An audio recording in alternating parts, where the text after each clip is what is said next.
Bismillahirrahmanirrahim. Assalamualaikum warahmatullahi wabarakatuh. Sebelum kita berbicara lebih jauh, kita sama-sama baca umur kitab untuk para pejuang kita, para pendahulu kita yang telah berkorban untuk nusa bangsa dan agama, khususnya yang ada di Banten dan umumnya yang ada di Indonesia dan di dunia. Al-Fatihah. A'udzubillahi minasyaitonirrajim. Bismillahirrahmanirrahim. Alhamdulillahirabbil alamin arrahmanirrahim maliki yaumiddin. Iyyaka na'budu wa iyyaka nasta'in ihdinas siratal mustaqim. Shiratal ladzina an'amta 'alaihim ghairil maghdubi 'alaihim waladdallin. Demikian juga kepada kedua orang tua kita, baik yang masih hidup maupun yang sudah tidak ada. Semoga amal beliau diterima di sisi Allah dan diberikan kekuatan iman dan Islamnya. Al-Fatihah. A'udzubillahi minasyaitonirrajim. Bismillahirrahmanirrahim. Alhamdulillahirabbil alamin arrahmanirrahim maliki yaumiddin. Iyyaka na'budu wa iyyaka nasta'in ihdinas siratal mustaqim siratal ladzina an'amta 'alaihim ghairil maghdubi 'alaihim. Amin. Demikian juga untuk kita semuanya, agar kita dalam hidup ini senantiasa mendapat bimbingan dan dijauhkan dari godaan setan yang terkutuk. Al-Fatihah. A'udzubillahi minasyaitonirrajim. Bismillahirrahmanirrahim. Alhamdulillahirabbil alamin. Arrahmanirrahim maliki yaumiddin. Iyyaka na'budu wa iyyaka nasta'in ihdinas siratal mustaqim siratal ladzina an'amta 'alaihim ghairil maghdubi 'alaihim waladdallin. Amin. Terima kasih. Alhamdulillah wa syukurillah alladzi ja'ala sakinah fi qulubil mu'minin wa fi qulubil mujahidin wa fi qulubil muhsinin wa fi qulubil muta'allimin. Asyhadu an la ilaha illallah wa anna Muhammadan abduhu wa rasuluh. Allahumma shalli wa sallim ala Muhammad wa ala alihi wa sahbihi ajma'in. Rabbi shrah lana suturana wa yassir lana umurana wahlul 'uqdatam min alsinatina yafqahu aqwalana. Qala Allah Ta'ala fil Qur'anil Azim. A'udzubillahi minasyaitonir rajim. Wa 'allama Adama al-asma'a kullaha summa 'aradahum 'alal malaikah. Al-ayah. Wa qala Rasulullah sallallahu alaihi wasallam, talabul ilmi faridatun 'ala kulli muslimin wa muslimatin. Adik-adik yang dirahmati Allah Ta'ala, alhamdulillah, syukurillah, berkat rahmat dan karunia Allah kita masih digerakkan hati kita, digerakkan anggota tubuh kita untuk bisa hadir di tempat yang mulia ini. Kenapa saya katakan tempat yang mulia? Karena kata para ulama, ya, yang namanya Raudatul Jannah itu bukan hanya ada di surga saja, bukan hanya ada di akhirat saja.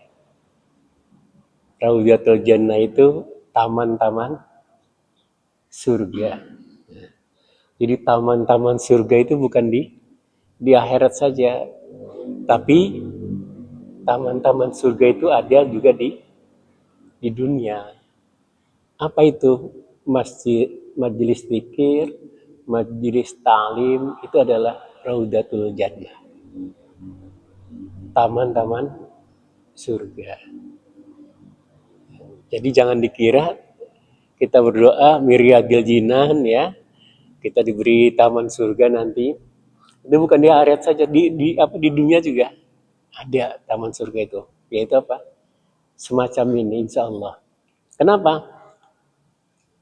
Man jalasa qaumin majlisan yadhkurunallah khafat alimul malaikah wa wasiatumur rahmah. Ya. Barang siapa satu kaum duduk-duduk, man jalasa qaumun majlisan, adalah satu majlis yang mengingat Allah, yang menyebut nama Allah, maka dikelilingi oleh malaikat dan dikucuri rahmat. Wa dzakarallahu indana, dan hampir sampai kepada Allah, disebut hampir sampai kepada Allah. Jadi kita ini di sini ada orang 5, mungkin malaikatnya 50. Hanya kita nggak tahu kenapa, karena ini Raudatul Jannah tadi.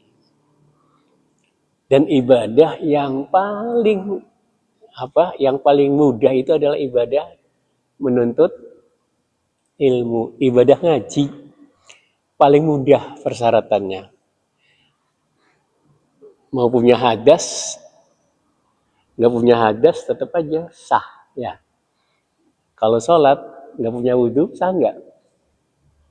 Nggak sah. Gitu. Kemudian kalau baca Quran sambil tidur bisa nggak? Adik-adik kalau lagi pengajian gini sambil tidur nggak apa-apa. Gantian aja matanya, yang satu tidur. Boleh itu. Dan itu udah masuk gitu. Ya. Di beberapa hadis sebutkan ada yang tidur, ya, malaikat sibuk nyatetin yang ngaji tuh. Kata malaikat lapor, yang tidur biarin aja yang tidur juga, udah niatnya ngaji. Itulah ibadah yang paling luar biasa itu. Ya. Makanya khafatumul malaikah khafatumul malaikah wa wasiatumur rahmah. Ya, dikelilingi malaikat dan dikucuri rahmat dari Allah. Masya Allah. Tahu rahmat? Apa itu rahmat itu? Kasih sayang Allah.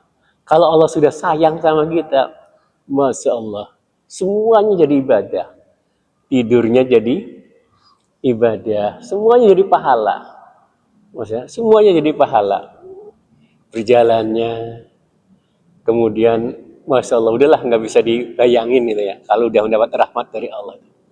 Inilah yang hakikatnya kita setiap pagi itu, kenapa orang santri itu pakai doa kunut. Nah itu kan ya, itu atau juga ketika kita lagi di antara dua sujud ya, Robbik firli Robbik firli warhamni wajibuni warfa'ni wahdini wa'afini warfa'ni, ya. Yaitu minta diangkat derajatnya gitu. Jadi orang yang menuntut ilmu itu insya Allah derajatnya diangkat. Yarfa'illahu alladziina amanu minkum walladziina utul ilma darajat. Itu adalah kasih sayang Allah ya. Bahkan di dalam tafsir itu nanti di akhirat itu kita akan mendapatkan semacam magnet gitu ya. Ketika Rasulullah SAW lewat, ya kita akan mendapatkan derajat dari Rasulullah itu, syafaat dari Rasulullah itu. Kayak ada pulsaninya itu, ya langsung bus saja dah. Kalau kita yang nggak dapat derajat, ya dadah ditinggalin. Sama siapa nanti? Ikut sama Nabi Adam, nggak ada pasportnya, udah kelewat. Nah ini, Masya Allah. Kita kembali ya kepada asal. Adik-adik, ada peristiwa kalau kita berbicara masalah santri ini, ketika Rasulullah SAW berdakwah, ada 2-3 periode ya, 2 periode. Pertama periode siri, kemudian periode jahar ya, ada 2 periode. Periode siri itu selama 3 tahun ya di Mekah. Kemudian setelah 3 tahun itu periode jahar. Fastaq bima tu'maru a'rid anil musyrikin, itu dilaksanakan di Bukit Safa ya itu. Itu disuruh berterus terang. Setelah proses panjang Rasulullah berdakwah di Mekah itu berapa? 13 tahun, di Madinah 10 tahun. Nah, di Mekah selama 13 tahun itu kurang lebih 100 orang lah dapatnya itu. Selama 13 tahun itu. 113-an itu. Itu periode Mekah. Di Madinah selama 10 tahun itu kurang lebih ya ratusan ribu. Nah, itu ratusan ribu. Nah, apa yang dipakai oleh Rasulullah dalam metodologi dakwahnya? Nah, inilah sehingga murid-murid Rasulullah itu bukan orang-orang hebat. Ammar bin Yasir, Sumayyah, kemudian Bilal bin Rabah, orang-orang ya pinggiran lah, orang-orang yang budak-budak. Tapi kenapa sampai namanya luar biasa? Nah, kita yakin dan percaya bahwasanya kurikulum yang dipakai oleh Rasulullah itu adalah kurikulum Al-Quran. Nah ini, metodologinya adalah metodologi Rasulullah. Nah inilah yang dipakai oleh orang-orang santri. Makanya orang santri dulu itu anak-anak, ya adik-adik, tidak mesti harus anak muda, tidak mesti harus orang pintar. Ngaji kuping, ya kata orang sini ngaji kuping. Ya. Tapi diamalkan. Kenapa? Karena apa yang disampaikan oleh gurunya itu, karena Al-Quran yang disampaikan masuk ke hati. Nah inilah yang luar biasa. Ya. Jadi kita ini kalah sama orang tua kita dulu, sama kakek nenek kita dulu. Mengajari anak-anak kita. Ini kakek nenek kita dulu lagi ngapal kali-kalian, 1 kali 1, 1 kali 2. Keren, urusan ngapal-ngapal kan, juga di akhirat. Ngaji dikit. Nah, ngaji dikit. Ngaji dulu. Dan ternyata memang si Fulan itu nggak bisa kali-kalian. Tapi cari uang nggak pernah, dagang nggak pernah ketipu. Nggak pernah salah nurugi. Tapi kalau orang nggak bisa ngaji, kalau waktu kecil nggak bisa ngaji, nggak nyantri, sampai tua udah jelas Fatihah benar atau tidak. Kenapa? Di sinilah betapa pentingnya, betapa pentingnya ilmu agama. Orang dulu disebutnya fungsi ngaji kan macam-macam, ada yang santri kalong dan sebagainya. Jadi metodologinya adalah metodologi Al-Quran. Kurikulum Al-Quran, metodologinya adalah Rasulullah. Apa? Alimu wa yasiru wa basiru wala tunafiru. Itu. Alimu, ya ajarilah. Wa basiru, kasih permudah. Alimu wa basiru, beri kabar gembira. Wala tunafiru, jangan dikecewakan. Nah ini. Dia lembai. Pengen. Jare wong tuane urip sebagai sing penting sekolah ya, yang benarnya. Nah, sing penting sekolah deh. Benar ternyata. Nah, urus sekolah kira-kira kedunge seselit. Itu orang-orang dulu itu luar biasa itu. Kenapa? Karena Al-Quran itu yang dipakai metodologinya. Nah, apa peranannya? Peranan Al-Quran itu setelah nempel sama jiwanya. Nah, ini kaitannya dengan perjuangan bangsa Indonesia.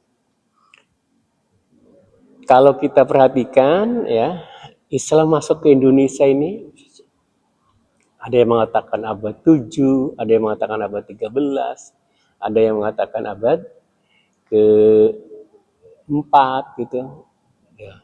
Tapi yang pasti Islam masuk ke Indonesia itu jauh lebih dahuluan dibandingkan dengan agama Nasrani. Agama Nasrani lahir tahun berapa? Abad berapa? Abad ke-6 ya. Islam lahir abad ke-15 ya. Nasrani lahir abad pertama ya. Islam lahir abad ke-6, 571 kan ya. 508 ya 80-an lah. Jadi selisihnya itu 600 tahun antara Islam dengan Nasrani. Kenapa masuk ke Indonesianya lebih dulu? Agama Islam dibanding dengan agama Nasrani. Buktinya apa? Buktinya banyak kerajaan-kerajaan Islam di Indonesia. Tuh. Apa saja kerajaan Islam di Indonesia itu? Yaitu antara lain kerajaan Samudra Pasai, ya. Kemudian kerajaan Perlak itu di Aceh, kemudian kerajaan Islam Demak, kerajaan Islam Pajang, ya, kerajaan Islam Banten, kerajaan Islam Ternate, Tidore, itu ya, dan sebagainya itu. Itu abad ke-16 itu sudah berdiri.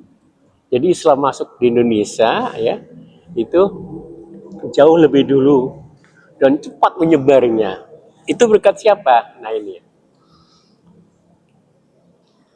Udah pernah disampaikan itu antara lain Islam masuk ke Indonesia ini ada jalur apa? Perdagangan, ada jalur pendidikan, ada jalur apalagi tasawuf ya, ada jalur budaya. Nah ini, ada jalur perkawinan. Nah ini.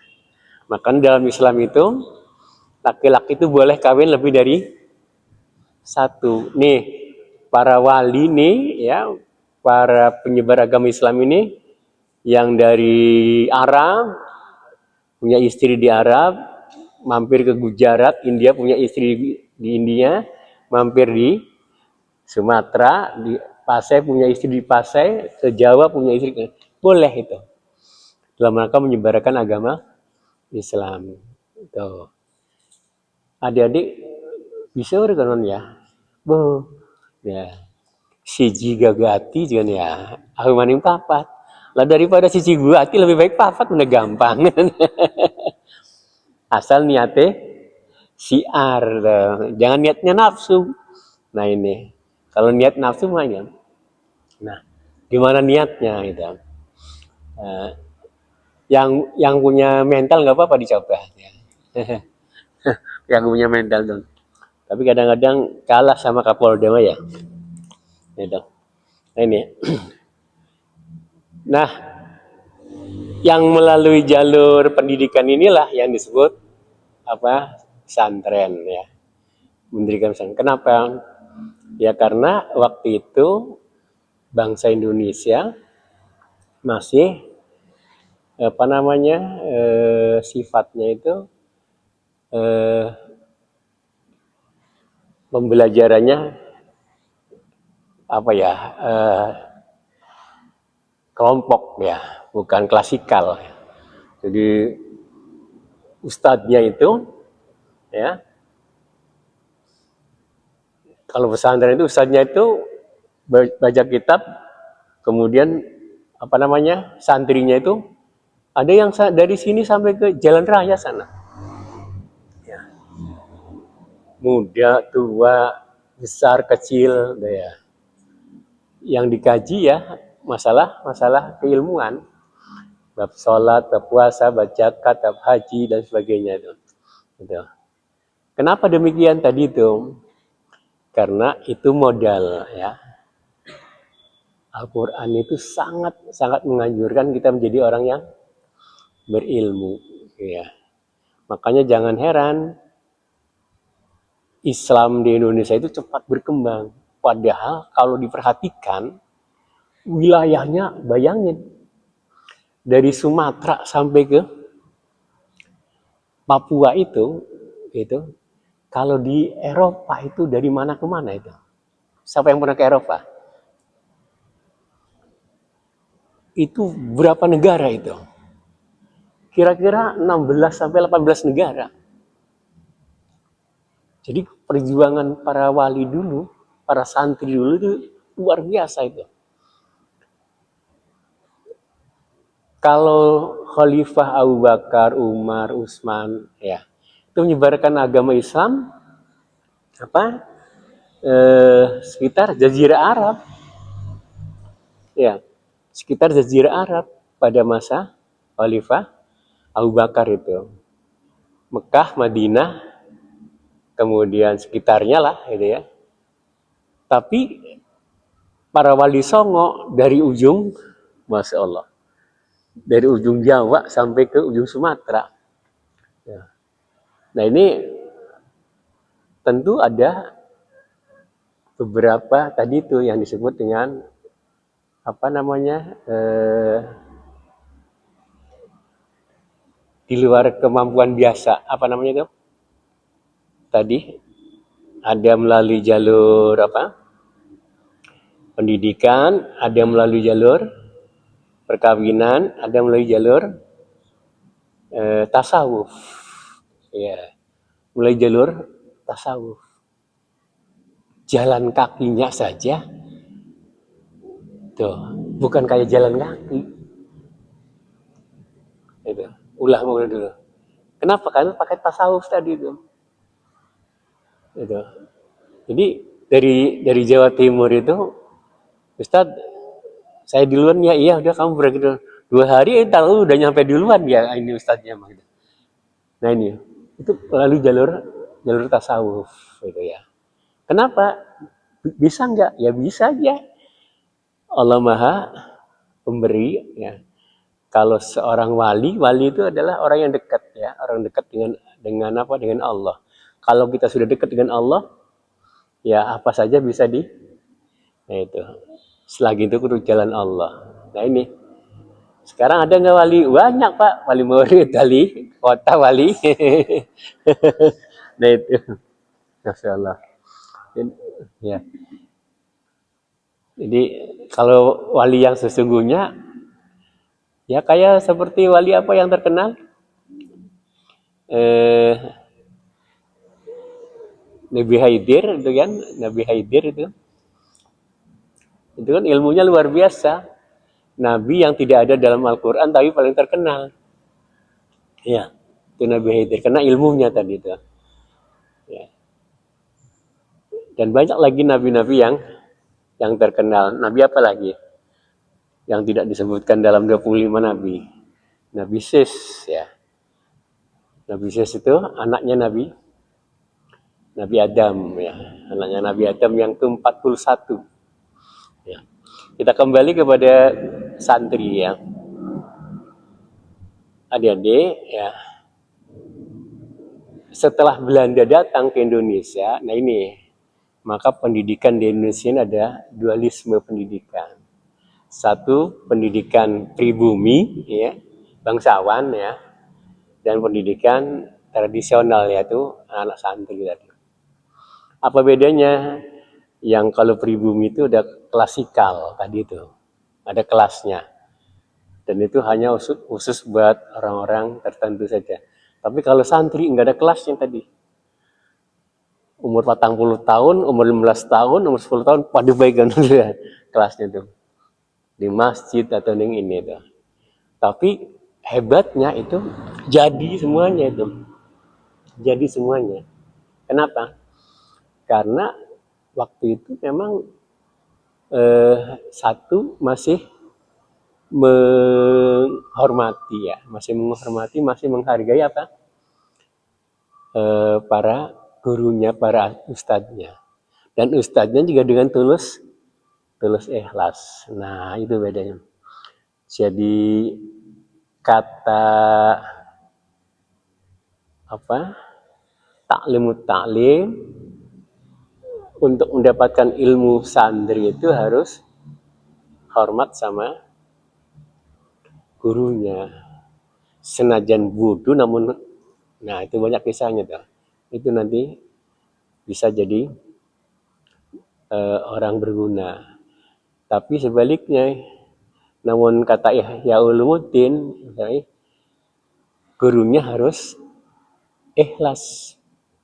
Nah ini dua-duanya kalau digabungkan insya Allah. Tapi namun dibalik, dasar kamu nih nakal, nggak hormat sama guru. Dasar guru nih orang ikhlas. Ini bahaya nih ya. Nah ini, iya. Nah ini, jadi kaum santri dulu itu kalau belajar itu masya Allah itu. Dan bahkan dikisahkan banyak cerita-cerita itu apa hanya dari nyantri itu apa dia nggak belajar karena tahu apa gurunya ini dia mah kalaupun belajar nggak bakalan bisa. Makanya dia mengisi kolom aja ngambil kayu bakar ya tiap harinya. Ketika orang tuanya suruh pulang, pulang aja. Suruh ceramah, bisa ceramah. Karena tadi itu, bakti sama, nah itu. Sekarang ada nggak yang kayak gitu? Wow, nggak ada ya. Kalau dulu masih mungkin gitu, mungkin masih ada mungkin. Kenapa keyakinannya? Bahkan tidak, bukan satu dua itu. Karena tadi santrinya juga sudah tua, ketika di Pak Ustadz minta amalan sih supaya sayanya apa berkah ininya apa hidupnya karena kiai-kiai dulu itu ternyata bukan hanya ngajar ngaji saja itu kadang-kadang mendirikan semacam apa ya pasar murah pasar lah itu siapa yang usahanya ini umpamanya apa namanya tukang apa jualan kambing siapa yang usahanya sayuran, siapa yang usahanya. Nah itu kumpul di situ. Sebelum dimulai pengajian tuh kayak di Safi nih transaksi apa? Jual beli dulu. Sing arep apa sing arep akekah tuku wedhus sedikit ton. Sing jual sayur duluan sebagainya. Lama-lama akhirnya jadi rame, jadi pasar. Baru setelah itu ngaji. Nah ini. Nanti adik-adik dicontoh boleh nggak apa-apa itu. Yang punya ini beli sama ini, yang punya ini beli sama ini, gitu ya. Yang punya ini beli sama ini, gitu. Nggak apa-apa itu, bukan itu. Pesan ini, ya. Pesan ini, gitu. Itu bukan hanya belajar ilmu saja, tapi juga belajar ekonomi. Ya. Gitu. Bahkan itu santrinya tuh kalau udah tua, ya itu minta amalan. Dikasih amalan itu, banyak ceritanya itu. Nih, ya hayu ya fatah. Tuh, amalin ya 1000 kali habis sholat. Ya hayu ya fatah. Maha hidup dan maha membuka. Bareng selandung, balik ke selandung berkalingan. Lupa. Apa kan? Kayu patah. Dia malah kan. Ya kayu patah, ya kayu patah, ya kayu patah. Barang oleh telung bulan begawe macam-macam ning ini lah. Tumben sih nggih alhamdulillah Ustaz ya. Berkat apa disungi amalan nih aja. Amalan apa? Kayu patah. kayu patah saking ngere kan yakin dong. Ya. Kayu ya hayu ya fatah. Yang maha hidup dan maha membuka. Ya buka mah ulung lebar ya panjang. Ya. Karena lupa akhirnya kayu patah. Nah ada sing maning kan ya. Ya kula sih dimbalan apa disungi amalan apa tah? Dibune usaha kulan lancar atau bes ngamaan Fatihah bes saya balen setiap malam.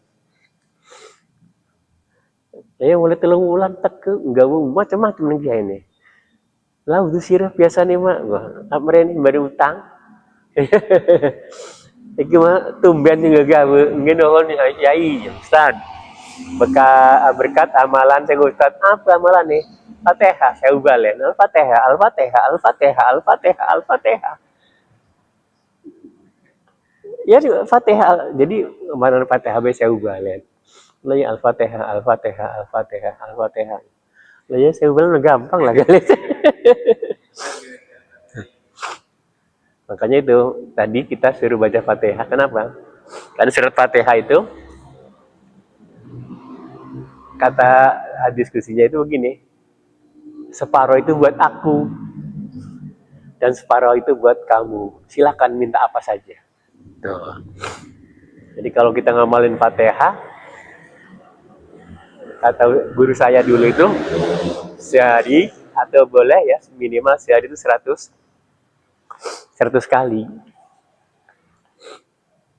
Insya Allah kita diberi ketenangan dalam hidupnya, kemudian diberi kemudahan dalam rezekinya. Bola 100 balen, Pak. Gampang dikredit. Nah. Doh, apa subuh? 30. Dohor selawi. Tuh. Terus asar 20. Piro kan? 30 selawi 20. 35. Maghrib 15. Isya 10. 100. Tiap habis sholat itu minimal 2 tahun, be. 2 tahun aja, insya Allah kita akan diberi kemudahan segala urusannya. Karena surat Fatihah itu tidak diturunkan kepada nabi siapapun kecuali kepada umat Nabi Muhammad. Jadi Arab umat wajan terus Fatihah baik. Iya. Engko wadone klepak-klepak. Iya. Ini Pak Guru punya apa? Punya pengalaman ya, nggak apa-apa ya. Dulu perokok besar, perokok berat ya. Saya itu perokok berat. Padahal saya bukan PNS, bukan pemborong, bukan apa. Guru honor madrasah. Tapi ngerokoknya orang bungkus di Indonesia. Punya istri, punya anak. Setiap hari tukaran ke Rabi. Beras baru duit, rokok menahan ya. Karena perokok berat. Saya ingin berhenti, kalau dimarahin sama istri, justru apa? Makin ini ya. Ngerokoknya itu makin penasaran. Nah, saya akhirnya, oh ini nggak bagus. Kenapa? Membuat apa? Rumah tangga kurang harmonis. Akhirnya minta kepada Allah dengan wirid Al-Fatihah, Al-Hadiniyah, Al-Fatihah. Tiap habis sholat. Tiap habis sholat baca Fatihah. Itu berapa? Kurang lebih 2 tahun lah. 2 tahun ketika umroh, itu ceritanya 2014 itu. Di sana masih habis satu apa? Ya, 12 9 hari itu habis berapa itu? 14 bungkus itu. Di Mekah aja ngerokok aja itu. Ketika pulang dari sana justru saya bisa sembuh. Kenapa? Gara-garanya sakit perut, kemudian dibawa ke rumah sakit, sesak napas, dimanjakan yang ruangan apa gitu, dikosok-kosok, abdi operasi jagat, bareng dipenceti ke ibu pengajian, ngentuk gue di telu pisan, jadurnya balik kendaraan. Di rumah ngerokok nggak bisa, sampai dikasih perangsang makan pindang dijagainnya, nggak nafsu lagi dah. Sampai sekarang 2014 sampai sekarang berarti udah 10 tahun lebih ya, hampir 11 tahun itu gara-gara Fatihah gitu.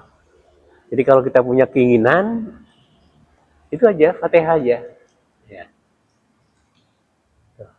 Ini keajaiban surat Fatihah, dipraktekkan ya, nggak apa-apa ya, nggak apa, kenapa ya, kalau dipraktekkan percuma ya. Insya Allah ya. Tapi itu berapa dohor berapa? Dohor itu pagi 30, dohor 25, asar 20, maghrib 15 isya. Pak, gimana kalau isya yang 20 ya, atau 30 kan? Isya kan ini waktunya panjang ya. Ya emang kata gurunya begitu. Kata gurunya gitu ya. Itu keajaiban surat Al-Fatihah. Itu anak. Kita kembali ya. Ya, Jadi peranan kaum santri ini walaupun pendidikannya tidak formal, ya, lah ke kelas mau kan, ya kan? Beda dengan klasikal, SD, SMP, SMA, perguruan tinggi. Kalau kaum santri enggak, ya. Berapa nyantrinya? 10 tahun, mulai masih ngelotok. Faroide, apa nih, alfiyai, kemudian manteki, balagoi, kemudian baca kitab, kalau nggak jendel mah, sebenarnya. Tapi kalau jendel kayak saya nih nggak apa-apa ya. Ya. Alfiyah itu 3 kali hatam, ya. Tapi nggak nyantol-nyantol, gitu. Tapi karena hatam, ada aja yang apa? Ada nurnya namanya. Contohnya apa? Di Alfiyah itu, nah, ada kalimat begini. Qala Muhammadun wa Ibnu Malik. Ahmadu Rabi'ah Khalil Malik. Musallagian ala Nabi Mustafa. Ada lagi. Fil jari wa tanwini wan nida wa al. Ada lagi.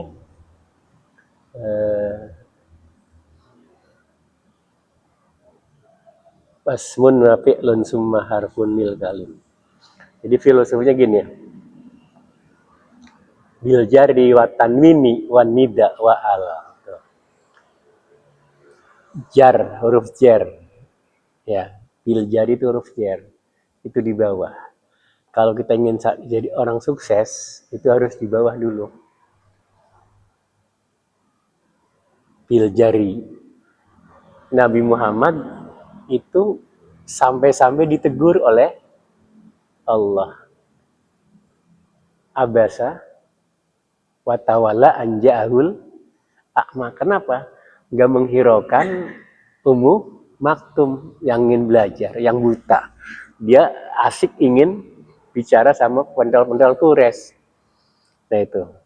Allah tegur, abasa wa tawalla anja'ahul a'ma. Tuh.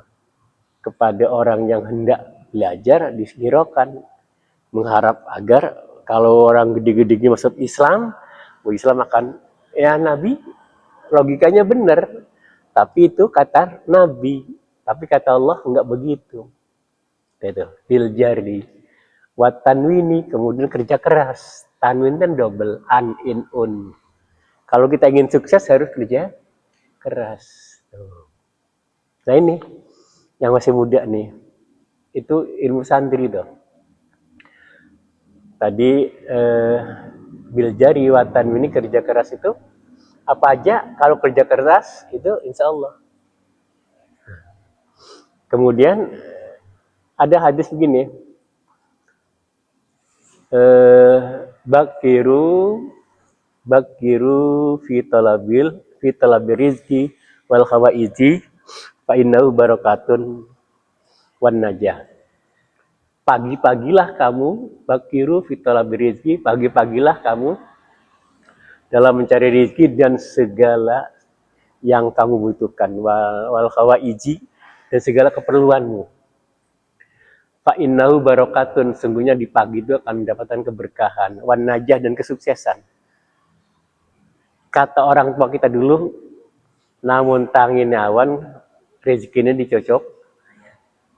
Padahal itu hadis. Hebat wong tua bengen. Hadis tapi diceretakaken nih karo rezekinya dicocok ayam.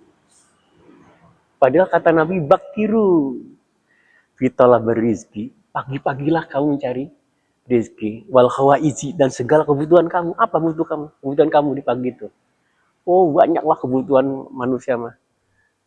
Fa innahu barakatun, sungguhnya di pagi itu ada keberkahan, wan najah, dan kesuksesan. Coba tanya sama ahli ekonomi, uang yang beredar itu waktu kapan yang paling banyak? Dagangan yang laku itu waktu kapan yang paling banyak? Bukan waktu malam, bukan waktu siang, tapi waktu pagi. Coba nih pasar, wis dohor mah pada angop, dagang apa baik ya. Tapi di pagi itulah justru, bukan macel, gampang ya. Macul sawan mah anggap bae. Wawan ya. Esok jadi mertua nih kan. Anu menantu karo mertua macul menantu ini kenapa? Mantu ini kan rada apa? Males tuh.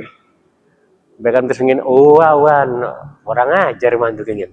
Masih subuh sawan awan deh. Anggap wawan. Udah keleh mah mertua nih. Bahin esok juga.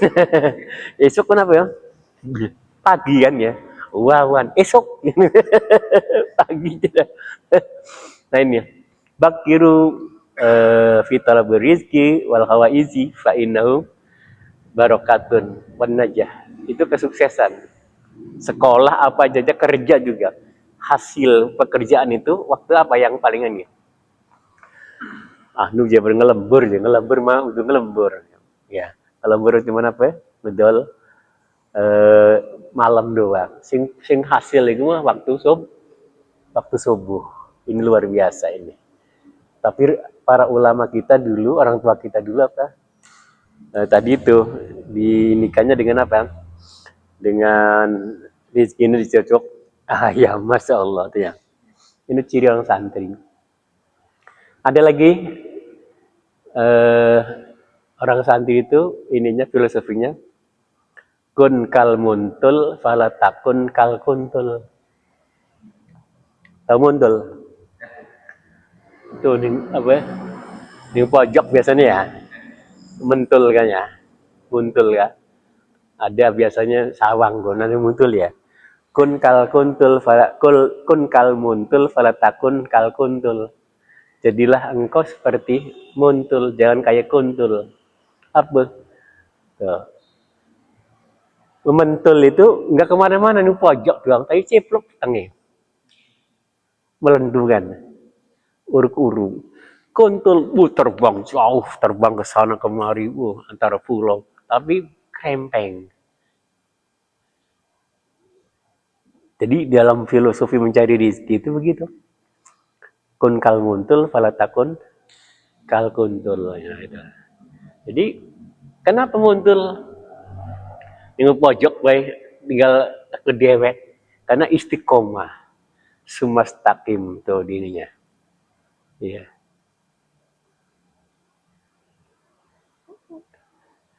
Sumastaqim tuh di alfiahnya kan itu istaqim kayak istaqim. Walaftun mufidun kastaqim kayak istiqomah wis ya. Akhirnya ning kon bae tak nyamuk itu kayak ari kontul terbang meranikin akhirnya tetap baik kok. Nah ini jadi untuk mencari rezeki itu selagi itu memang kita berusaha memang apa pasti Allah akan kasih rezeki sekalipun kita usahanya tadi itu nih tuh. Jadi filosofinya begini, orang santri itu tawakalnya kepada Allah apa tinggi. Ya, ini. Tawakal itu apa? Kita bekerja keras, hasilnya diserahkan kepada Allah. Orang tua kita itu anaknya selikur, bolong, udah dia apa-apa. Udah dia keben, udah cuma senjata deh, doran doang. Ibu kita koret petok. Tapi pada sukses, pada gede anaknya. Adik-adik kerja, ngelembur sejagat, ya. Budi oleh duit tapi mending di kuat. Kayu banyu. Ya nyutan. Kenapa? Karena enggak barokah, enggak istiqomah. Tuh, nah ini. Jadi ciri orang santri itu dalam hidupnya selalu apa? Istiqomah, ya, mengharapkan keberkahan dari Allah. Nah, sekarang apa perjuangan sih kaum santri ini? Nah, ini dari dulu kaum santri ini jadi incaran Belanda. Kenapa? Karena Belanda ingin menguasai Indonesia, di mana Indonesia ini kaya raya, ingin dikuasai. Tapi kaum santri justru apa? Berada di paling depan. Kenapa? Karena karena ada ilmunya tadi, mempertahankan agama, mempertahankan negara itu bagian daripada rukun jihad. Nah ini salah. Makanya selalu jadi incaran Belanda. sebetulnya secara ekonomi bangsa Indonesia itu waktu itu, kata orang tua kita dulu itu, nggak begitu nggak begitu terlalu menderita. Masuk rumah sakit setahun nggak pernah bayar. Sekarang BPJS bayar kita tiap bulan, cuman dengan telung dino doang. Iya, paling lama seminggu. Kalau dulu kata orang tua saya itu, sakit bapak saya itu 11 bulan di rumah sakit nggak pernah bayar. Padahal nggak ada BPJS dulu. Artinya pelayanan Belanda sama masyarakat waktu itu luar biasa. Hanya politik, ya, hanya politik. Itu yang dikenal dengan ada beberapa tipe ya. Ada tipe zaman ini pertama itu penguasaan wilayah dan kekayaan, keduanya itu kekuasaan, ketiganya baru itu Dekker itu ya balas budi ya. Politik balas budi ya. Itu yang disebut dengan zaman normal. Tuh. Nah, yang jadi masalah pada masa awal-awal kedatangan Belanda inilah ya, yang ingin menguasai Indonesia ini. Di sana berdiri kaum santri dari mulai Jawa sampai Banten sampai Aceh ya, sampai Maluku ya, Ternate itu. Itu luar biasa itu perjuangan. Jadi urusan perang itu bangsa Indonesia paling kalau Palestina itu nggak lama, dia Israel itu tahun 48 ya. Orang Palestina itu 48 orang Palestina itu melawan Israel itu tahun 50-an lah. Sekarang tahun 2000 berapa? Ya paling berapa tahun? 75 tahun. Kalau orang Indonesia 300 tahun perang gitu. Jadi paling hebat orang Indonesia itu. Kenapa? Nah itu militan kaum santrinya tuh. Di Jawa itu yang disebut dengan 10 November itu area-area Surabaya itu yang ngomondai siapa? Bung Tomo. Bung Tomonya itu atas itu siapa? Hasim, Kiai Haji Hasim Asy'ari. Kiai Haji Asy'ari itu muridnya siapa? Haji Hasim Asy'ari, kemudian Ahmad Dahlan itu muridnya siapa? Muridnya siapa? Ulama Banten? Siapa? Ulama Banten yang terkenal di Arab? Syekh Nawawi Al-Bantani.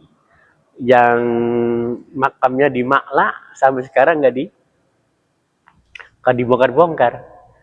Di sana itu ada aturan setahun setelah pemakaman itu harus dibongkar. Tetapi ketika dibongkar jasadnya masih utuh.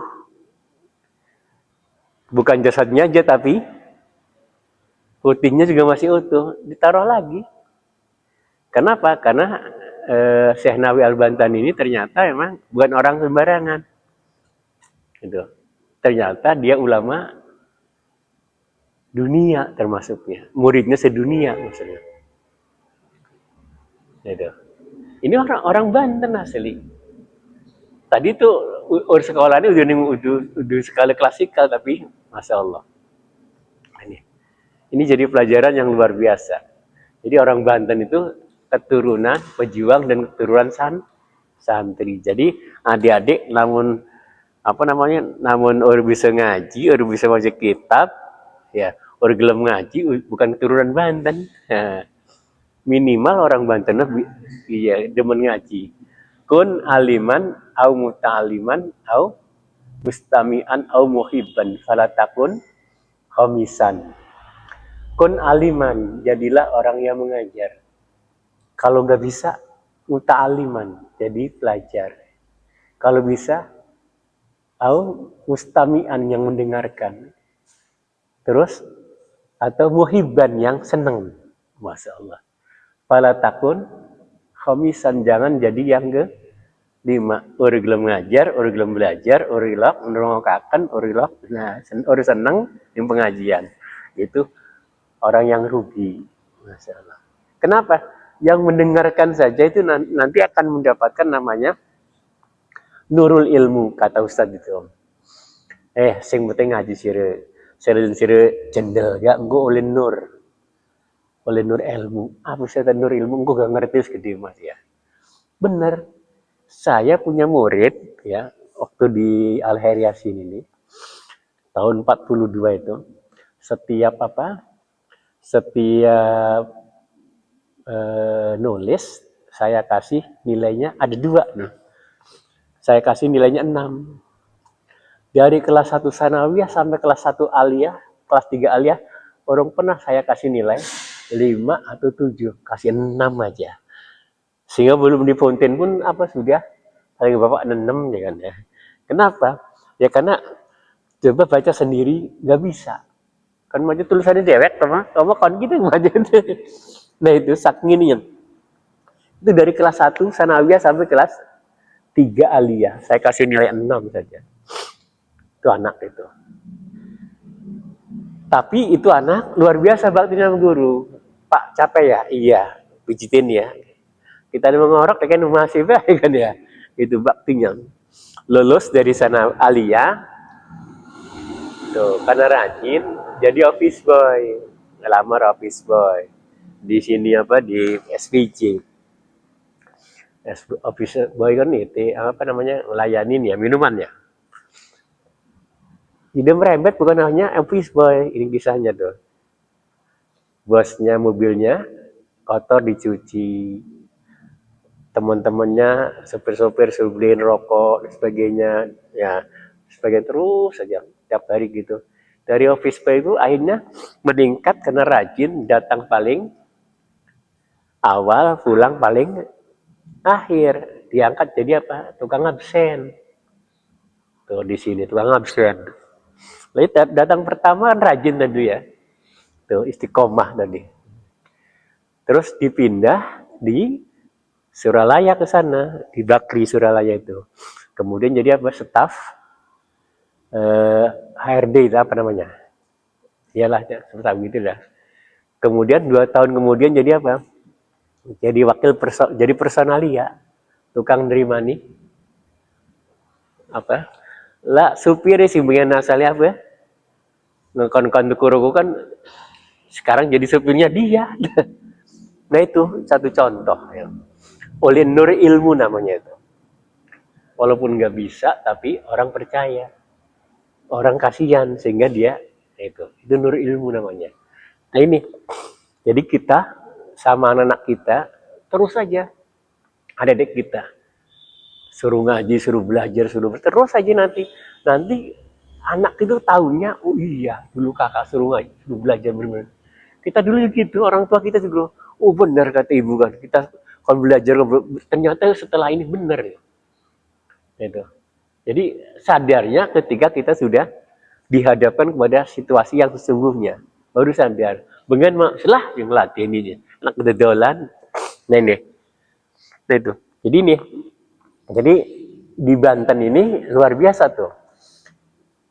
Syekh Nawawi Al-Bantani, ketika satu kisah itu kitabnya itu ada 50-an lebih itu ya. Kitab karangannya itu. Banyaknya di Asia Tenggara. Di Malaysia itu karya-karyanya. Di Burma, di Filipina ya. Dan di Afrika ya sebagian, Afrika Selatan. Karena yang menyebarkan agama Islam menyebar agama Islam di Afrika itu juga dari Indonesia itu. Ya, Syekh Yusuf itu. Syekh Yusuf itu diaku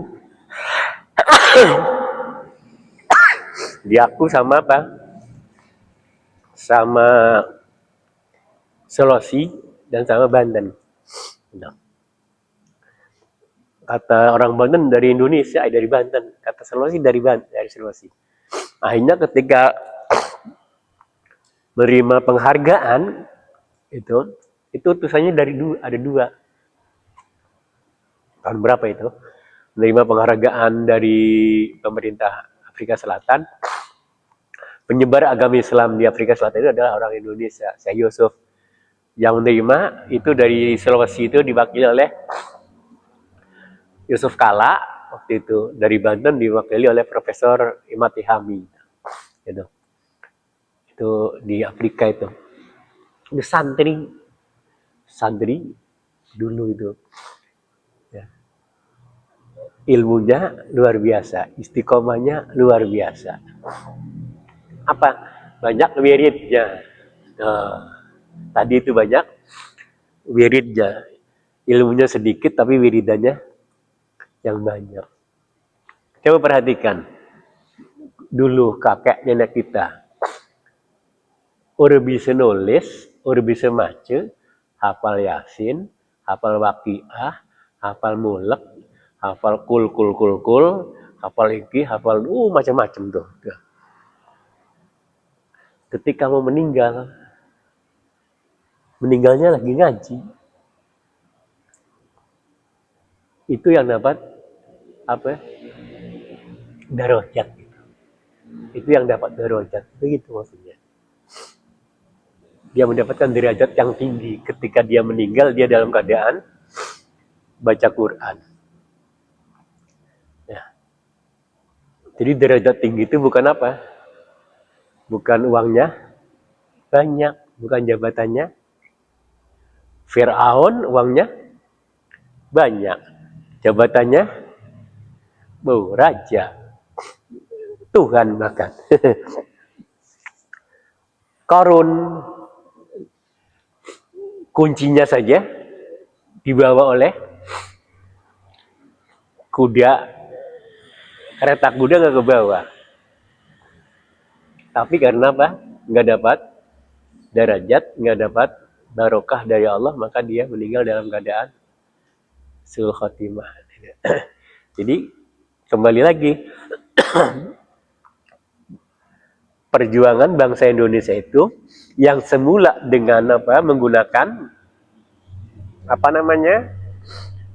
senjata, ya, tapi nggak pernah berhasil. Kenapa? Selalu diadu domba.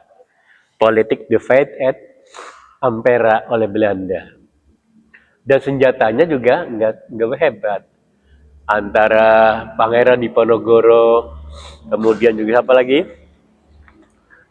Dari Sumateranya yang terkenal Imam Bonjol, ya, itu selalu kandas, selalu gagal.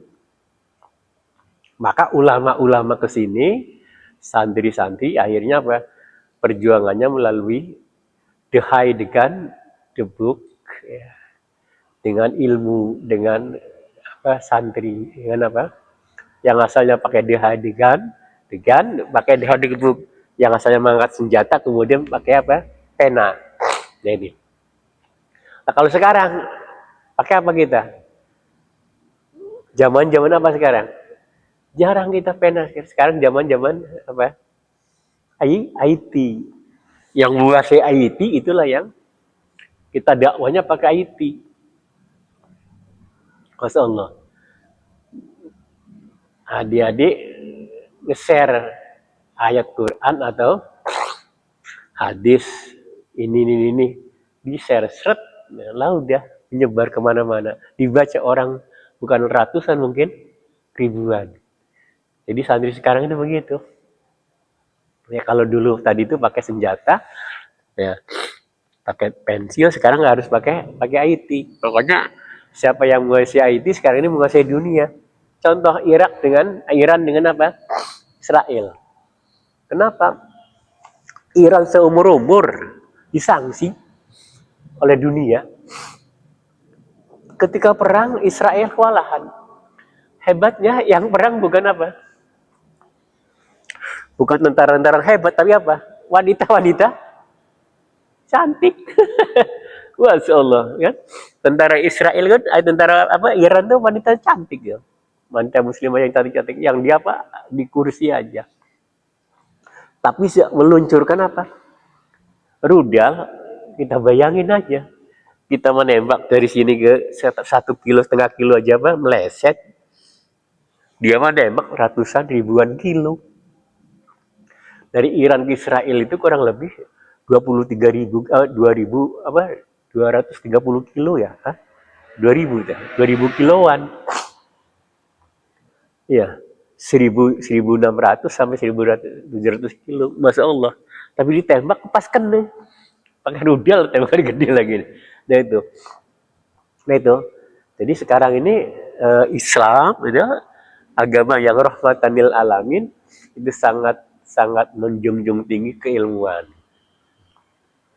Makanya adik-adik sekarang ini bagaimana caranya berdakwah dengan IT itu. Nah ini, masya Allah, pahala yang paling besar itu urusan dakwah itu adalah urusan agama itu adalah dakwah. Ngajak orang itu paling besar.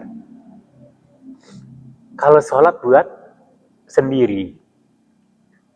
Kalau sholat buat sendiri. Tapi adik ngajak teman, ngajak saudara masuk pengajian, kan nanti temannya ini ngajak lagi, pahalanya kayak apa namanya di ini mah multi apa namanya? Apa multi apa namanya? Multi level gitu ya. Terus berini, masya Allah. Nah ini luar biasa itu. Itu para sahabat itu begitu. Kata Rasulullah ketika haji wada itu haji yang terakhir tahun 10 Hijriah, dan ayat yang pertama yang terakhir turun ketika Rasulullah berada di sana itu apa? Al-yauma akmaltu lakum dinakum wa atmamtu alaikum nikmati wa raditu lakumul islama dina. Saudara-saudara, pada hari ini aku telah sempurnakan agamamu dan aku cukupkan segala nikmatku dan aku ridho Islam sebagai agama. Sahabat pada menangis. Kenapa? Karena itu ayat-ayat terakhir. Ayat terakhir yang diturun kepada Nabi, setelah itu tidak ada, walaupun ada ayat, itu ayat hukum ya. Akhirnya apa? Beberapa hari kemudian Rasulullah sakit dan akhirnya meninggal dunia. Di haji wada itu Rasul mengatakan, saudara-saudara, kira-kira apakah telah sampai kepada kalian ayat-ayat Al-Quran dan hadis? Ya. Sampai ya Rasul. Ya. Balighu anni walau ayat. Sampaikan dariku walaupun satu ayat. Nah itu. Tadi orang tua kita cara menyampaikan sama anak-anaknya dulu pakai bahasa hikmah. Ud'u ila sabili rabbika bil apik dodok ngedalan jiwadai balik malik. Pamali. Tahu pamali ya? Pamali. Pamali itu apa ya? Wes pamali wes. Itu dulu itu gitu. Mangane apik cereretan bukan ayame mati. Itu menyampaikannya pakai apa? Bahasa hikmah. Gitu. Pakai filosofi. Contohnya ulama-ulama dulu ketika selamatan, ketika hajatan itu pakainya pakai apa? Simbol. Contohnya bawa tebu. Ya, pengantin pakai tebu.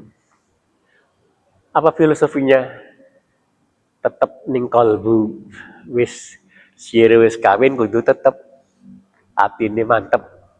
Ul keluyuran bae, wis rapi keluyuran bae. Tebu. Ya.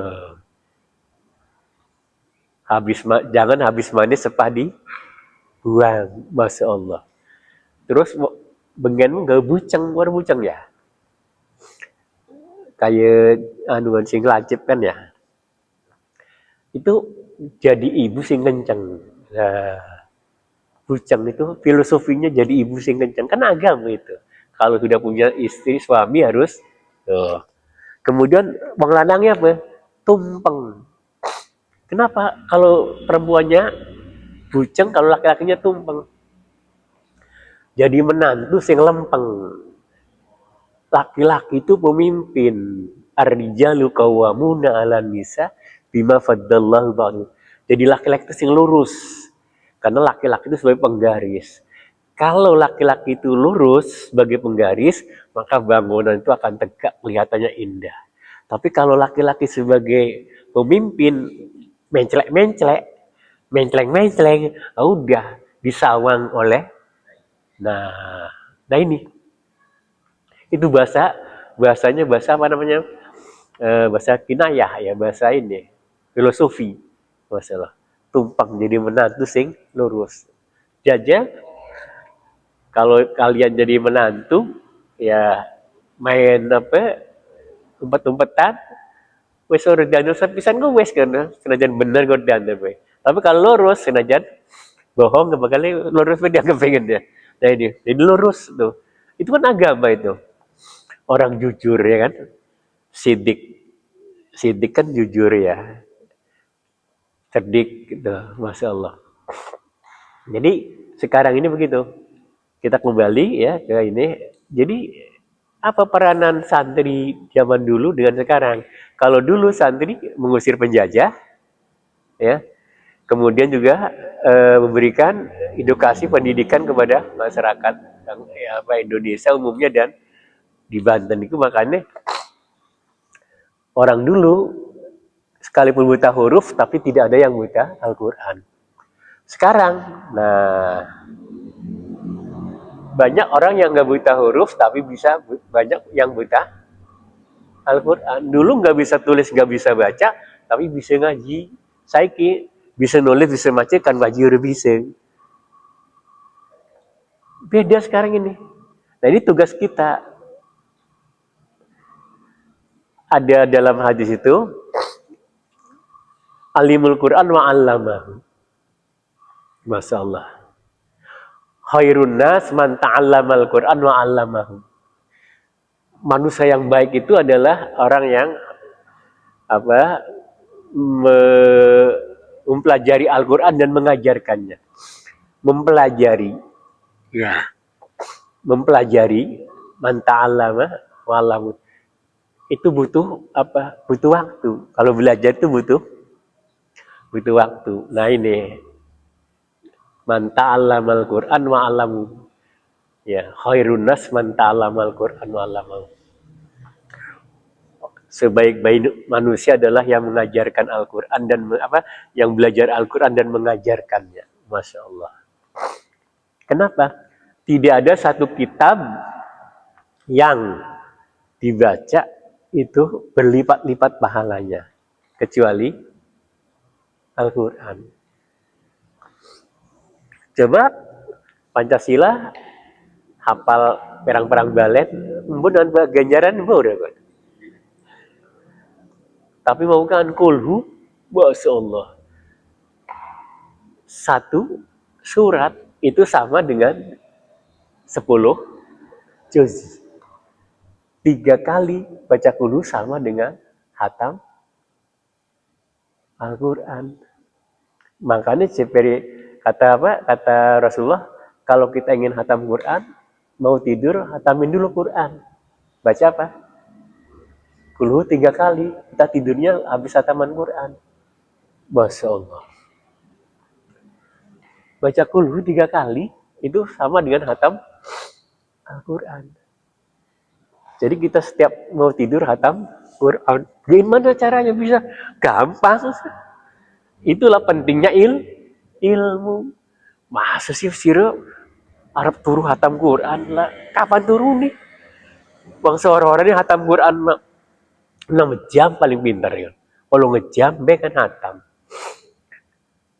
Karena kita ini belajar, baca kulhu tolong balen. Masya Allah, itu ilmu namanya. Jadi jangan dikira kebaikan itu. Itu ilmu itu begitu hebatnya ilmu itu.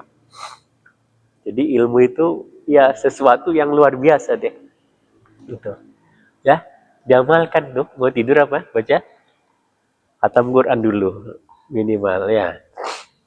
Minimal 1 kali ya, sampai 3 kali kan 9 kali kan tuh, masya Allah. Itu luar biasa itu. Wes santri ini kawan baik, gampang. Bagaimana ya? Anak santri setiap malam mau tidur 3 kali khatam Quran. Baca kulu 9 kali. Udah 3 kali khatam Quran. Nah itu. Daripada apa? Tidak. Dan saya yakin kalau berulang-ulang itu, masya Allah.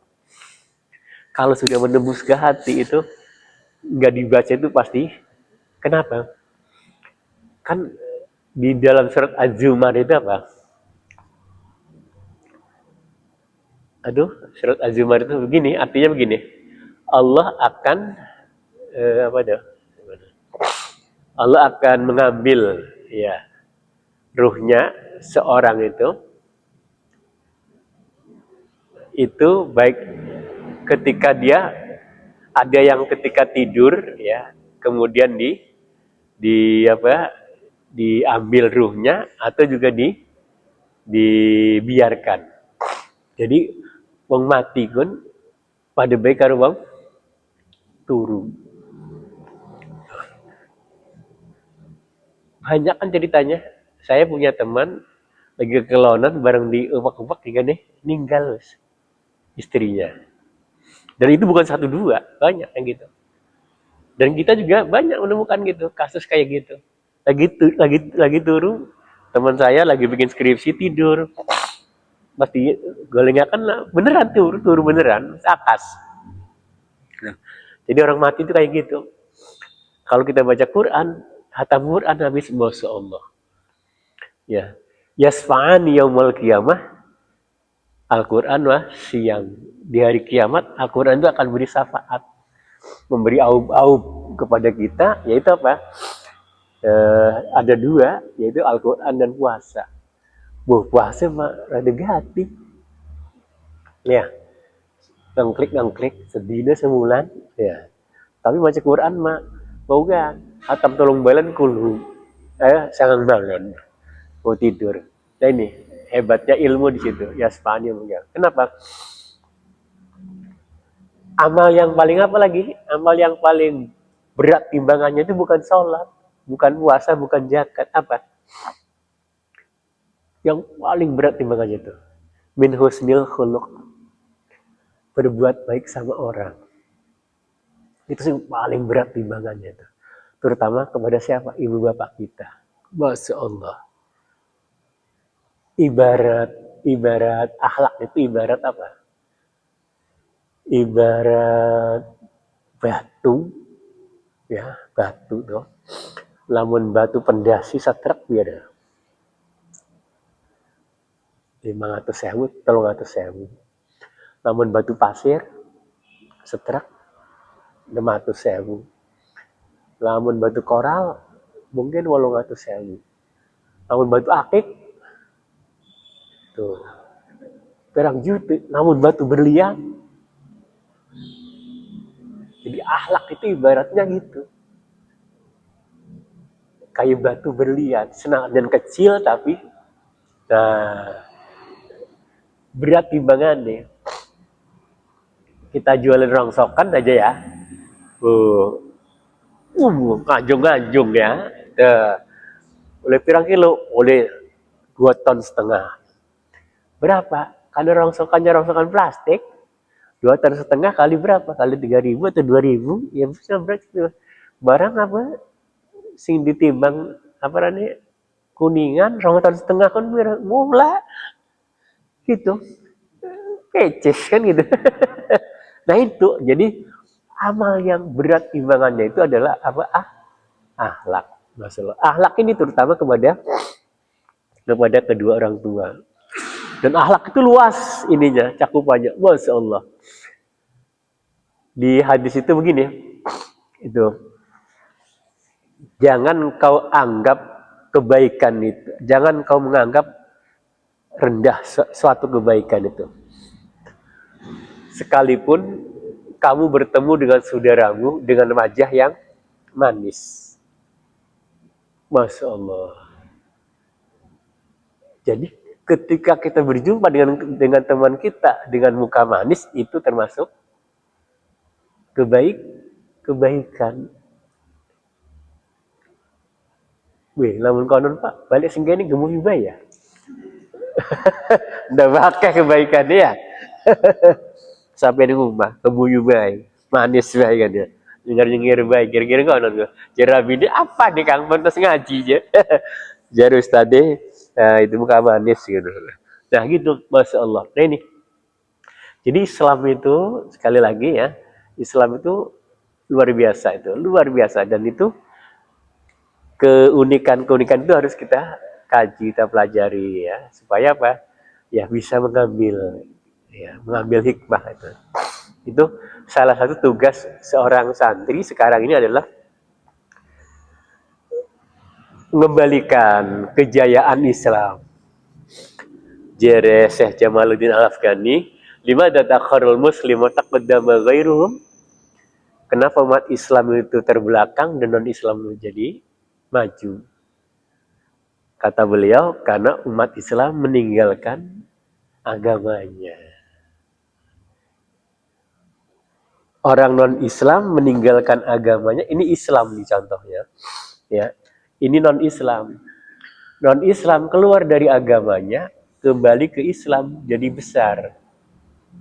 Wong Islam sing gede gian, sing besar ini, keluar dari agamanya jadi kecil. Maksudnya tidak mengajarkan agamanya itu. Nah ini, sehingga wibawa Islamnya itu. Kenapa? Ya tadi itu, karena tertipu dengan dunia. Sehingga Islamnya ditaruh di saku atau di KTP. Nah ini bukan diamalkan. Beda dengan tadi itu, orang tua kita dulu. Ya, diamalkan, diwirid, dimasukkan dalam hati. Ya. Mau tidur, wirid dulu ya. Setiap langkahnya, enggak. Sembari melaku sehingga dari Serang, menengok anak ke rumah sakit, mau ke rumah sakit dari Serang dulu mah, dari sini ke Serang. Berangkat jam 4, jam 5 pagi, nyampe di Serang jam 10 sore. Itu baca apa? Baca istighfarnya, baca talbiyahnya, Masya Allah itu berapa puluh ribu kali itu. Sembari melakukan. Semuanya disandarkan karena Allah. Ihfadillah yahfaduka. Ihfadillah tajidhu. Jagalah Allah, maka Allah akan menjaga kita. Tuh. Jagalah Allah, memang butuh Allah. Butuh kita. Kita hakikatnya butuh Allah. Ya. Allah gak butuh kita. Kenapa? Kita ini makhluk yang lemah. Gampang dituil oleh setan. Keluar dari jiwa kitanya, setan itu paling hebat. Makhluk yang paling pinter. Sing paling pinter kan sama setan. Paling wedi ning pangeran itu setan. Jere apa? Jere setan. Fir'aun, kita kan ngelawan yang Allah, tapi udah sampai ngaku pangeran. Siru luar biasa. Ngaku pangeran. Ya kan itu. Setan kan cuma orang nentang doang, orang ngaku Tuhan. Karena meruh, Allah itu maha. Setan meruh. Ya. Tapi manusia mau kan. Ya, karena digoda setan, mau kan Masya Allah. Jare siapa? Jare Fir'aun nih, gampang lah engko. Kita mah taubat. Tuh. Harap mati gitu taubat ya. Nah itu yang dicatat ke setan. Lah gampang lah. Masih nom iki taubat engko maning. Nah ini nanti dulu taubatnya tuh. Akhirnya apa? Begitu mau meninggal, dia taubat. min horkin ya ketika digorokan lan setan ning ngeladen di setan cekek sekalian ini. Tuman ya. Allah ya be. Ndot. Lahirnya orside kok. Nah ini enak aja kan ya. Masya Allah.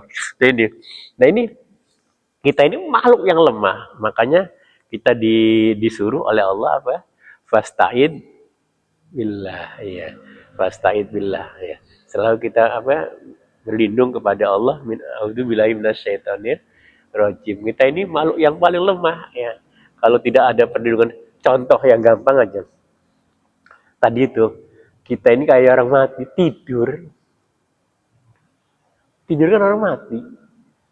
Nah ini awas nih. Kadang-kadang kok kita susah masih bangunnya. Tapi ada yang kayak dibangunin juga, yang udah biasa tuh. Pagi itu ada yang bangun, fitrahnya itu bangun. Tapi karena setannya kuat, ya nanti aja lah. Ngeliat kan lajon sampai awan. Barang wah, Masya Allah, sadar, insaf, Masya Allah, kurang ajar setannya. Besok mengkoron maning. Makanya, tadi itu, salah satu caranya, baca apa? Kul a'udzu birabbil falaq, kul a'udzu birabbin nas, baca kulhu itu untuk apa? Untuk autan, ya, untuk autan kita supaya jangan dikemuli setan. Itu sok diamalin tuh ya. Kalau mau tidur baca itu. Insyaallah ada yang ngebangunin, dek bangun. Tinggalnya, oh iya udah jam 4. Nah itu. Ada orang ada, kita tidur kalau bukan pertolongan Allah. Kalau bukan pertolongan Allah, kalau bukan hidayah dari Allah, orang tidur aja. Kok bisa bangun pagi itu gimana? Kan? Tapi karena pertolongan Allah, tadi itu karena kitanya sebelum itu menyebut nama Allah, menjaga Allah tadi itu. Ihfadillah, yahfaduka. Jagalah Allah, maka Allah akan menjaga kita. Masya Allah, rumpan setan nih. Bersumalah ngeloningun mah jangan. Berapa kali aja, oh ya tangi jangan. Lagi bayi ngeloningi jangan ya, gampang jangan. Masya Allah, nah ini. Jadi santri sekarang ini sekali lagi ya anak-anak, adik-adik, nggak mesti harus pintar baca kitab, tapi pintar mengamalkan apa? Iya, yang kita tahu dah. Kenapa? Nih, ada amalan yang diampuni oleh Allah. Walaupun kitanya belum. Satu, kalau kita belajar, nih, kita belajar Fatihah masih salah, salatnya masih salah, Allah akan ampuni, akan memaafkan. Syaratnya kitanya belajar. Kedua, kita belajar, oh bisa-bisa. Dasar jendel. Buat Pak, bisa-bisa. Nah ini dimaafin juga. Ketiganya, yang mu'alaf, yang baru masuk Islam. Itu walaupun ibadahnya salah, itu dimaafkan. Keempatnya, itu orang yang jauh dari ulama, atau jauh dari, ya, apa namanya, ya di hutan di mana lah kira-kira. Orang pedalaman lah kira-kira itu ya. Itu dimaafkan. Salat dimaafkan. Tapi namun kita ada di kota, ya nggak belajar, nggak ini, Masya Allah nanti. Ta'udzubillah min dzalik. Nah ini. Jadi kembali lagi, kalau dulu anak-anak santri kita adalah dia memperdalam agama dalam rangka membentengi diri untuk penjajah, ya, dan mempertahankan agama. Sekarang kita tetap mempertahankan agama dan juga mempertahankan generasi muda kita, ya. Kenapa? Karena memang ada pepatah Arab begini, Rijalul Ghad, Subhanul Yaum Rijalul Ghad. Ya, Subhanul Yaum Rijalul. Pemuda hari ini adalah pemimpin masa depan. Jadi pemuda itu ibaratnya jembatan antara boy dan man. Nah ini tengah-tengahnya pemuda, anak-anak dan orang tua. Ini tengah-tengahnya itu pemuda. Nah jembatan ini kalau jembatannya rusak maka kesininya bahaya. Oh ya. Nah inilah makanya bagaimana supaya jembatan ini kokoh. Maka yang pertama kita terus berupaya semaksimal mungkin membentengi diri kita dengan apa? Dengan akhlak. Kedua dengan ilmu, ya. Ketiganya juga dengan keyakinan. Kenapa? Karena eh, kalau kita kalau kita berakhlak, ya kita berilmu tanpa keyakinan juga buta. Kalau kita punya akidah tapi tidak berilmu, lumpuh. Akidahnya hebat, tapi laki ilmu nih, lumpuh. Lumpuh tadinya. Mau kan ilmu nih wakeh, tapi laki akidahnya kayak orang Israel, hantem kan. Nggak tahu halal haram, H3T, halal haram hantem terus. Nah itu nama jaket H3T. Nah itu sementara di Cilegon ya kita kenal ada namanya Geger Cilegon, luar biasa itu. Ada namanya pegantungan. Tempat apa itu? Jangan dikira tempat santri digantung guru-guru ngaji. Makanya aneh kalau pemerintah membiarkan guru-guru ngaji yang berjuang di Cilegon itu guru-guru ngaji, ya. Ada pegantungan, gue saksi jelas itu. Ya, ada yang dibuang kemana ke Sulawesi di sana itu orang-orang Cilegon. Kenapa? Karena orang-orang Cilegon itu dari dulu itu sudah kuat ilmunya. Bahkan salah satu tokoh yang ikut mendeklarasikan Piagam Jakarta itu orang Cilegon, orang dari Banten, yaitu siapa? Abdul Fattah Hasan. Fattah Hasan itu panitia PPKI, persiapan kemerdekaan, yang merumuskan Undang-Undang Dasar 45 dan Pancasila itu dari ini, gitu, dari Cilegon. Artinya apa? Keilmuannya itu luar biasa dulu itu, dibutuhkan ya. Ya. Kemudian juga ada namanya, ada Geger Cilegon, ada namanya tuh ada di sini Kubang Panggang. Jadi Kubang Panggang itu, makam Kubang Panggang itu tempat apa? Jadi orang kita ini bagian tuh apa nyiksa nih para ulama dipanggang ya, di apa? Ya disiksa. Di situ ada makam namanya makam Maja. Ya. Ada makam Maja. Di situ ada apa? Di situ ada tokoh yaitu kakeknya Ki Wasid, Geger Cilegon itu. Bagus Abbas, Ki Abbas. Ya, Ki Abbas itu dulu kata guru-guru saya itu Profesor Sadili Hasan, Ustaz Kutubijana yang dari Mesir itu, kalau ziarah di situ ngobrol katanya. Di makam Maja itu ada kuburan di situ di belakang rumah itu, yang dia apa?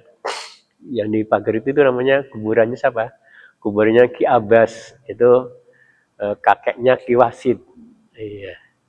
Ki Wasid itu punya cucu namanya Ki Samun yang jadi pahlawan nasional itu. Ya. Bupati pertama di Cilegon, di Serang itu Ki Samun, Indonesia Tega. Pendiri Al-Heriyah. Itu. Dia dari Mesir kuliahnya. Dari Mesir dia. Gitu. Umur beberapa tahun karena mau dibuat ketika Geger Cilegon itu dicari mau dibunuh keturunan Ki Wasid itu. Maka diselamatkan dia dibuangnya ke Mesir sana itu. Belajar kemudian dari sana dia pulang mendirikan pesantren 1825 akhirnya mendirikan Al-Heriyah. Itu jadi luar biasa itu perjuangannya orang-orang tua gitu. Dan belum juga di daerah-daerah lain itu ada buyut-buyut itu banyak itu ininya perjuangannya mengislamkan daerah sekitar ini. Bojonegoro ada di sana namanya Israiliyah, di makam sing biasa dijarikan namanya Gunung Santri. Kalau di sini Syekh Jamaluddin itu kan para wali Allah itu yang membentengi daerah-daerah kita ini. Sebab apa? Orang-orang tua kita dulu, ulama-ulama kita dulu, satu daerah ada ulamanya satu itu kejahatan itu ataupun musibah itu bisa diredam misalnya. Gara-gara satu ulama, gara-gara satu santri. Umpamanya nih Cilegon ini daerahnya daerah hitam semua, tapi satu ada walinya, maka daerah ini akan dijaga. Lebih-lebih Cilegon ini adalah terkenal dengan apa? Daerah santri. Apa ngaku-ngaku wong Cilegon namun baru bisa ngaji. Wis ngono. Makanya ya sama-sama sekarang ini kita belajar ngaji. Ngajinya macam-macam ya. Kalau yang apa, yang Quran gak apa-apa Quran, kalau kitab ya kitab gitu, kalau hadis ya hadis, apa aja gitu. Supaya apa? Tadi itu insya Allah nanti anak cucu kitanya ada yang meneruskan. Pasti ada yang meneruskan. Kenapa sih cucunya sering ikut pengajian ini? Karena dulunya kakeknya begitu. Dan saya yakin yang ada di sini ini dulunya kakeknya ikut. Pasti itu mah, itu hukum alam itu mah. Buah itu tidak jauh dari apa itu? Pohon buah jatuh itu tidak jauh dari pohonnya. Ya, tidak jauh dari pohonnya. Gitu. Itu pasti itu. Karena yang di sini ini pasti buyut-buyutnya suka ngaji, dan itulah hebatnya. Terus apanya? Mengalir pahalanya. Kakek nenek kita, buyut-buyut kita itu mengalir namanya. Nanti kita juga begitu lagi. Makanya jangan pesimis ya. Kalau yang lain ya maaf ini mah ya. Adik-adik yang sifatnya kesenangan dunia itu hanya sebatas itu aja. Sebatas kita masih sehat. Ya, mungkin itu aja ya. Ngobrol enak ya. Walaupun nggak serius, tapi ya mudah-mudahan motivasi ini ada manfaatnya agar kita kembali ke fitrah kita, bahwasanya Cilegon khususnya dan Banten umumnya adalah daerah santri. Tentu tidak ikhlas kita perjuangan bangsa nenek kita, kakek nenek kita, buyut-buyut kita yang mengorbankan jiwa raganya, ya, meninggalkan anak istrinya, itu dikotori oleh orang-orang yang tidak bertanggung jawab. Daerah kita ini, masa yang mengangkat senjata, yang berjuang mati-matian, nenek kakek nenek kita yang menikmati bangsa lain, orang lain. Nah ini ada apa nih? Apa kesalahan kita? Yuk kita selidiki supaya kitanya sama-sama mengembalikan kejayaan Cilegon, Banten ya, agar kita menjadi tuan rumah di negerinya sendiri. Jangan jadi tamu di negerinya. Ya. Masuk nih ngumai dewek jadi tamu. Ya. Nah, ini sekarang ini udah kelihatan kan? Saya kadang-kadang ya kalau kayak dulu masih muda, mungkin paling ini itu ya ini agak ini ya, perusahaan-perusahaan yang ada di daerah kita ini, baik pendidikan dan sebagainya, itu masih sama orang kita ini masih Masya Allah itu masih Jawanisasi aja ke sana saja dah. Ya bukan berarti saya anti Jawa gitu ya. Saya diundang beberapa kali di Lotte, suruh ngasih tausiah, mesti ya itu. Saya sering ngomong di sana itu terus terang aja. Dan kenapa ya? Karena emang tadi itu orang kitanya nggak ada di sana, ya. Yang berkuasa semuanya orang dari sana semua, sehingga sampai cleaning servisnya dari sana masa. Jadi kadang-kadang ya itulah kelebihan kita ini, sabar ya. Masya Allah. Kalau nggak sabar masih acur yang besar-besarnya begini.